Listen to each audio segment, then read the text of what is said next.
Welcome to City Conversations, a new TV show for the City of Fayetteville where we talk about things that matter to residents. Today we're here to talk about something that's happening downtown. In fact, it's the renovation of the Prince Charles Hotel. The hotel built in 1925 and has gone through several owners over the past years.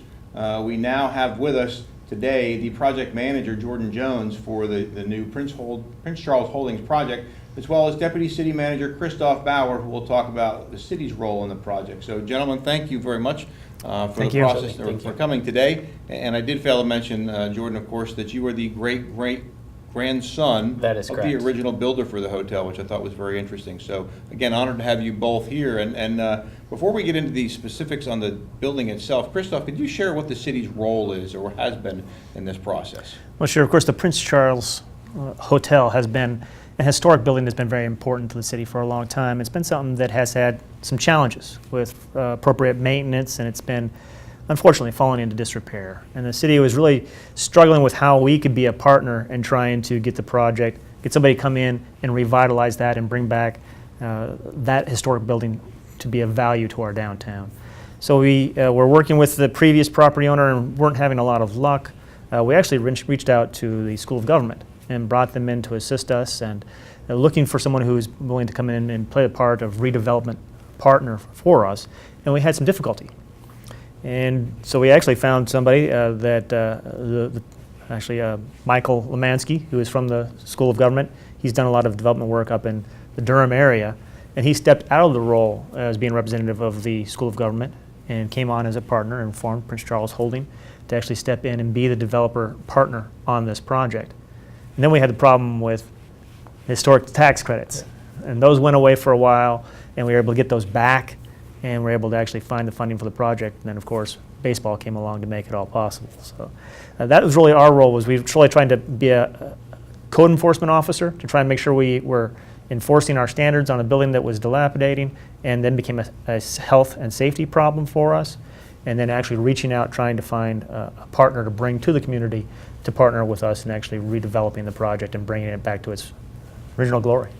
Well, it's a beautiful hotel, and I just finished, again, reading the article from the Observer that was done, I think last year was the most recent one. They did a pretty extensive article on the background, and it's amazing to see the history of this place and the beauty that it did once have, and I'm sure is coming back. Now, Jordan, before we get into the specifics of the property itself and what's going on there, tell me a little bit about yourself and how you got to be involved with this. Yeah, so I was born and raised here in this community, so I'm glad to be back working on the Prince Charles Hotel. You know, I grew up off of Morganton Street down near Fayetteville Academy, and so my early morning runs, I would run downtown, hopefully to the Prince Charles Hotel. Usually I had to stop at Subway and get a quick sip of water, and then I'd turn around. And so, you know, I'm familiar with the Prince Charles Hotel, a lot of the history itself. My parents moved here in the early 80s. I remember my brother had prom in the ballroom in the Prince Charles Hotel, and so I too remember some of the glory days, particularly when Dr. Penn and his group owned the property in the late 1990s. I left Fayetteville. I'm now currently living in Durham, where I've been working on reactivating smaller urban downtown communities, trying to focus on how do we attract private investment, how do we reactivate and rejuvenate these downtown communities, so that way it serves as economic development, as a way to bring in new jobs, new investment. And so it's kind of thinking more kind of the transformative investments these smaller historic projects can have on communities. So certainly you've got a personal tie to this with again, being the great-great-grandson of the original builder and being from here. But what else attracted you and your company to coming into this building? Yeah, we've seen a lot that's been happening in downtown Fayetteville, a lot of key leadership roles the city's been making and some key public investments in downtown, as well as what Ralph Huff and Tony Schiavone and other key stakeholders have done. Again, investing in downtown, kind of taking early steps, already showing there's a strong residential market down here. You know, there's great strength in some of the local businesses, the coffee shops, the movie theater, seeing the charter school happen. And so we felt like the environment was down here to be able to, for us, confident enough to step in to invest a significant amount of money. We knew our investment here would be very important, not only to the community, but also help us return some financial returns for our investors. So give me the big picture of what this project's going to look like. What's going in there? Is it apartments or is it condos? Is there a penthouse? I think there is. Tell me a little bit about that. Absolutely. So the Prince Charles Hotel, we will be converting it into about 13,000 square feet of retail on the first and second floors. We will have 4 rent apartments targeting young professionals. Those rents will be about $800 to $1,200 a month. Those apartments will be on floors 2 through 7.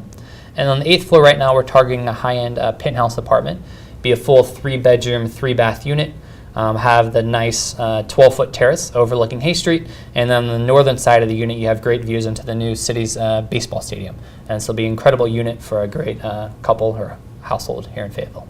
It sounds like it'll be pretty affordable then for at least a good portion of the community, and something that'll be able to bring some people downtown. That is correct. That's our goal. We don't want to outprice everyone here in the market. We feel like those rents will be very competitive and create great housing opportunities for everyone here in the community. Particularly in the retail, we think there'll be some great retail opportunities for local businesses to step in and lease on the space, and see some great entrepreneurs kind of providing additional retail services to downtown and the greater Fayetteville. So you kicked off the demolition not too long ago. In fact, I think probably, what, a month ago now?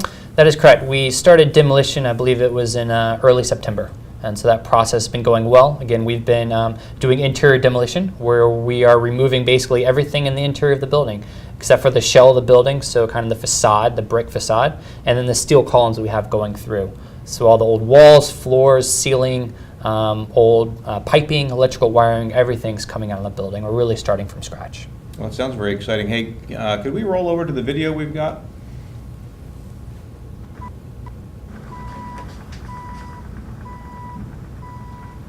So here we're looking at the outside. This is footage that we shot just last week with a little bit of the demolition ongoing. If you want to perhaps explain a little Absolutely. bit of what we see here. So one of the critical things we had to do is right now the elevators don't work inside the Prince Charles. And so one of the critical things we had to focus on was kind of how do we get the debris out of the building in a safe manner for all of the workers. And so in the scaffolding there, the black trash chute you see, and so that's been a critical piece for us. We're removing about 6 to 7 of those dumpsters per day of material. So the entire demolition should take about 9 to 10 weeks to do all the interior demolition. One of the key goals for us is kind of thinking about being good environmental stewards here in the community. And so we are removing the old metal studs separately in the process, so that way we can take them and be recycled. And so we don't want to add too much debris to landfill. We want to reuse and recycle as much of the interior materials as possible. And so this is kind of at the northern part of the building, and this is kind of where the lay-down area and kind of the work zone has been for our demolition crews. How many people do you have in there doing the demolition? On a typical day, we have about 25 to 30 people doing the demolition work on a day. That's quite a bit. So a lot, Correct. They're of there movement. about 7 a.m. to close to 5:30, 5 days a week.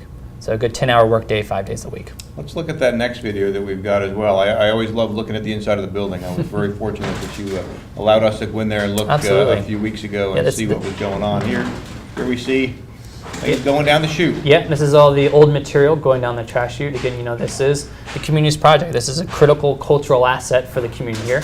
And so we want to make sure we're as open and transparent as possible and give everyone the opportunity to kind of see the project take place.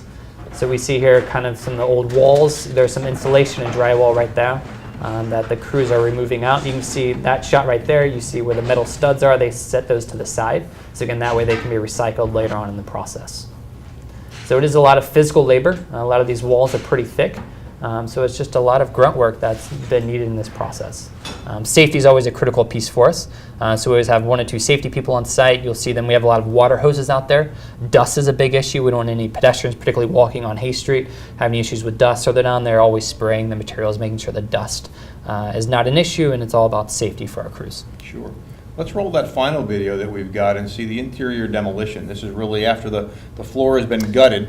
That is correct. I think, was this the 7th floor? I believe this might be the 6th floor. Okay. And so this is the 6th floor. So this individual is just finishing up some final touches. He had to go back through and remove a couple of masonry walls. So he's just finishing up the work there. But it's pretty amazing how open these spaces get once our demolition crews are completed. We really learn a lot from the building once all the walls get taken down. You know, right now we don't have any true measurements of the entire of the building because again, we've only been working on kind of a building with all the build out. That's not how we're going to be using the building. You know, the Prince Charles Hotel used to have about 120 hotel rooms, and we'll be making about 62 apartments in it.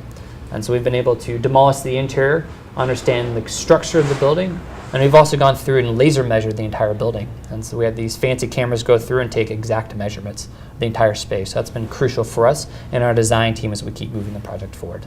So as you look at this open space here, have these apartments already been configured then? Do you know the rough square footage Absolutely. of each of the apartments? Correct. Yep. All the program's been laid out. Again, about 62 apartments. There'll be about 41 one-bedroom units. The average size there will be kind of your traditional or your more urban units. Average square foot is probably around 650 square feet. So your smaller urban units that are performing really well in markets like in Durham and Raleigh and Charlotte, even places like Wilmington and Wilson, North Carolina. These smaller units really perform very well. A lot of the local markets love to see these smaller units. And then we'll have about 21 two-bedroom units and then 1 third-bedroom penthouse unit. Okay, that's fantastic. What about the parking in the area? How's the parking going to work out for the hotel or Absolutely. the apartment complex there? Yep, so that goes back to our great public-private partnership with the City of Fayetteville.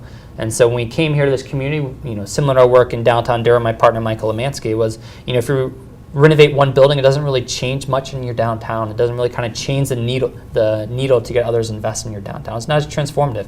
So we came here to Fayetteville. We wanted to do a lot more than just our $16 million renovation of Prince Charles Hotel. Our goal when we came here was to invest somewhere between $50 to $75 million. And so with our public-private partnership with the City of Fayetteville, where they decided to locate their new baseball stadium and entertainment facility onto the site next to the Prince Charles Hotel, we worked closely with them to think about how can we leverage that opportunity, that significant public investment that the city was taking, to attract more private investment, to make sure there's a stronger economic development impact of that investment. And so today we're working on about $65 million of projects. All of them will be parked by a new city-owned public parking garage that'll be located just adjacent to the Prince Charles Hotel. So kind of between the Prince Charles Hotel and the Amtrak train station. So the Amtrak train station is staying there, and it'll be located on that green grassy area, kind of right in between those two structures, right along Hay Street. Be about 400 parking spaces within that garage. We're still finalizing the design of that with the city. And the Prince Charles Hotel, both the residents and the retail visitors will be parking in that parking garage. And when do you anticipate that we'll be finished with this whole project? When is it looking like it'll open? So the Prince Charles Hotel will be completed about November of 2018. And the rest of our development, the goal is to line that up with the opening of the baseball stadium in April of 2019. Well, that's a pretty tight timeline. That is correct. So the city and our from now, things will be open for business down there. That is correct. The city and our team will be investing about $100 million in about a 10-acre area.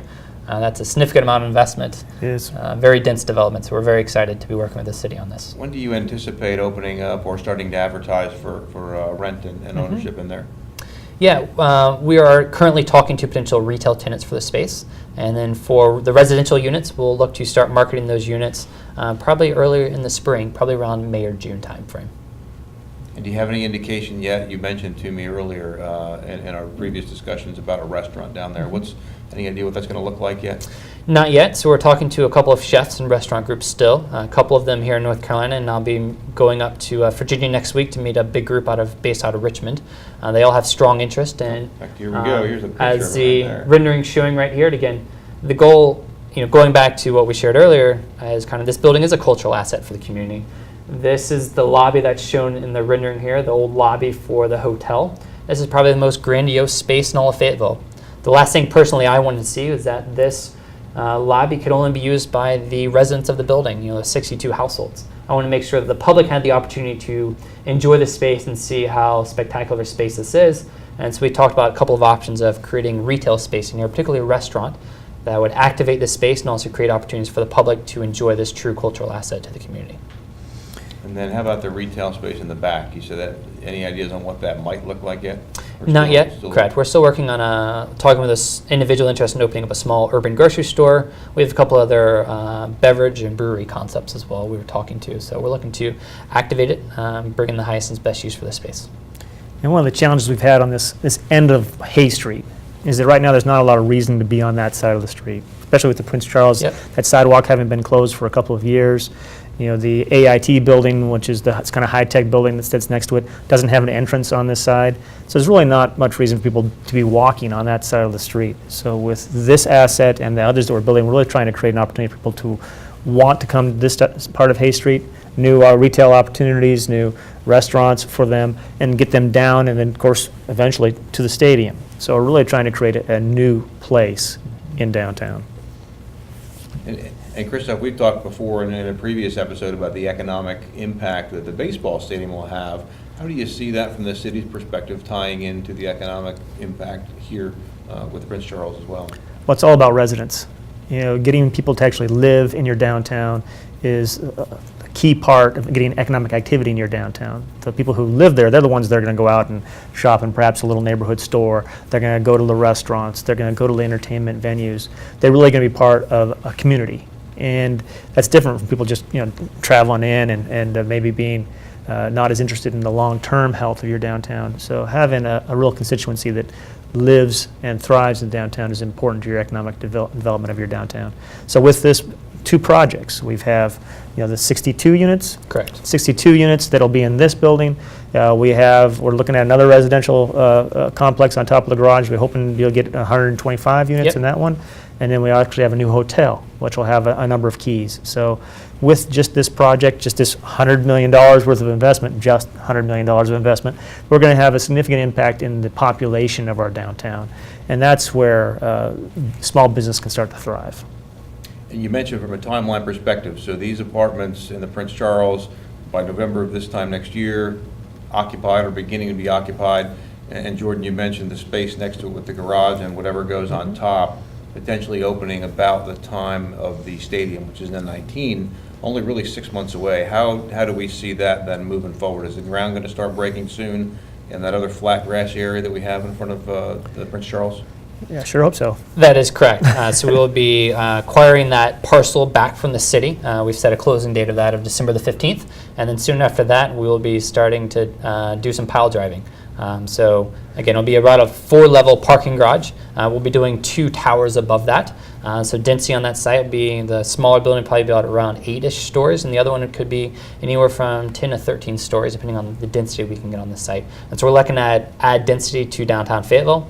So yeah, we will be getting to work very quickly. We're in the process of finalizing the design for the parking garage and our 2 developments above it right now.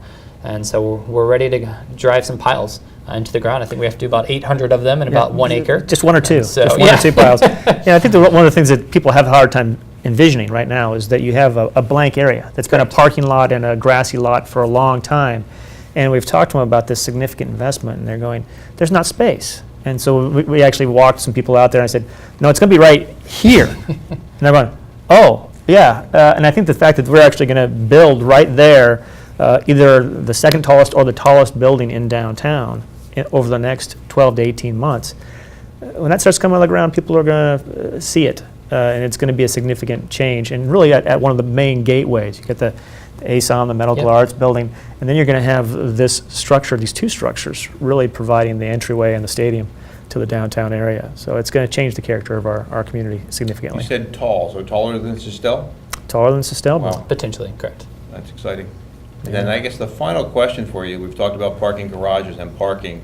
Some conversations we've had previously from the city side is where are all these people who are going to work on these buildings going to park? How do we share that with residents about concerns they might have with parking downtown while this is all going on? Well, we have a strong plan for that. We're actually just installing recently, and people who've been in the downtown may have seen this, but right behind the Medical Arts Building, just across the street from this project, there's a vacant lot that we've turned into parking for construction activity. So we'll put a number of vehicles over in that area.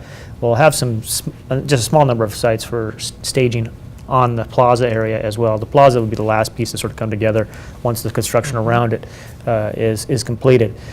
And then we have an off-site location where our current transfer location for Metro is. We're going to convert that into additional parking and actually bus or otherwise transfer people up to the site from that area. So a remote site, a closer site, and then just right in. So we have 3 different areas where we're going to stage construction parking to make sure we don't impact standard parking for people who come to our downtown for other purposes. Good, so it sounds like it's a well thought out process and really it shouldn't be a huge impact on people coming downtown. Correct. I mean, our contractors are used to finding the parking on their own. They park wherever they can. So I think this goes back to the strategy the city's been using, being very proactive in this entire project all along. Our contractors are very happy to have this plan in place. It really addresses a lot of needs, and I think it'll also help a lot of the public and the visitors downtown as well. Yeah. So I think this goes back to the city being very strategic and thinking about kind of the long-term development opportunity here, but also acknowledging that there could be some short-term pains.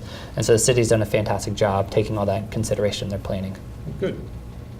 Anything else that I've not asked you or that we've talked about here that you want to cover before we conclude today?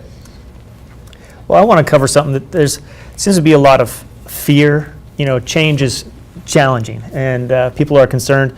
And as Jordan just said, we're paying attention. We're paying attention to the impacts that we have in the downtown. We're working very hard to make sure that we mitigate any of the downsides that this activity is going to have in the short term. Doesn't mean there aren't going to be any at all, but we're working very hard to make sure that it's minimum impact on our current businesses and our current people who come downtown. And so, don't worry, we got it. And we'll certainly have an ongoing conversation with people in downtown. If there's something that is going to change the way they park or they move through downtown, there'll be a lot of conversation before that happens. Good. Absolutely. That's very important to hear. Yeah. And going back to that, there have been some rumors out there that we would be closing off Hay Street, have cranes on Hay Street. We've heard those as well. We've had concerns ourselves about closing off Hay Street, so we'll be spending a little bit more money not to have cranes on Hay Street, but to do scaffolding all the way around the Prince Charles Hotel. So again, our goal here is to minimize those potential short-term impacts as well. We're trying to be strong, neighbors in downtown. I'm down here 2 to 3 times a week, so if anyone has any issues, please come to the site and come visit me and ask for myself, and I'd love to make sure we take your thoughts and any concerns you have into our plan and try to do our best to resolve those. Super. Well, thank you very much, gentlemen, Absolutely. for joining us today. I know it's a very exciting time for the city and for Prince Charles Holdings and for you, Jordan, to work through this project, and I look forward to seeing it come to fruition. Absolutely. We as So well. thank you for very the much opportunity. today for joining us in City Conversations. We appreciate you sharing your time with us.